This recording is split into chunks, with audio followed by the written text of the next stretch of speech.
Perdre un objet, c'est perdre un peu de soi. Alors, pourquoi le simple fait de perdre un objet nous met-il dans un tel état? C'est parce que nous fixons dans notre mémoire, aussi nettement que si nous le gravions dans la pierre, chacune de nos possessions, et à partir de cette mémoire, nous modélons l'image de ce que nous sommes. Autrement dit, je possède ça, ça et ça. J'en suis le propriétaire. Moi, je suis celui qui possède tout ça. Voilà comment nous construisons notre identité. De ce fait, perdre un objet, c'est perdre un peu de notre identité, et se le faire voler, c'est subir une intrusion dans notre espace vital, ce qui provoque une terrible souffrance.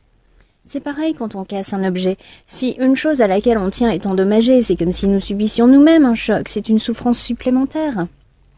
L'ampleur des dégâts est proportionnelle à notre attachement à l'objet. Dans ce cas, pour se préserver, suffit-il de ne pas perdre ni abîmer nos biens matériels? La réponse est non. Le simple fait de les posséder reste présent à notre esprit. Notre esprit est un théâtre où surgissent et disparaissent continuellement une myriade d'idées. Le travail, l'être aimé, la famille, le livre sous nos yeux. La plupart de ces idées laissent immédiatement place à d'autres. En moins d'un millionième de seconde, nous n'en avons donc pas conscience. Dans ce bref laps de temps, notre esprit appréhende et traite un volume d'idées tellement gigantesque qu'il échappe à notre conscience. Celle-ci s'attarde après plus longuement sur les choses auxquelles nous sommes fortement attachés. Et leur impact est d'autant plus fort. Les collectionneurs passionnés pensent sans cesse à agrandir leur collection et même au travail, ils se préoccupent de savoir combien de nouveaux articles ils vont pouvoir acheter avec l'argent qu'ils gagnent. Au lieu d'y penser à peine 1/10 de seconde, peut-être s'y attarde-t-il 5/10 de seconde.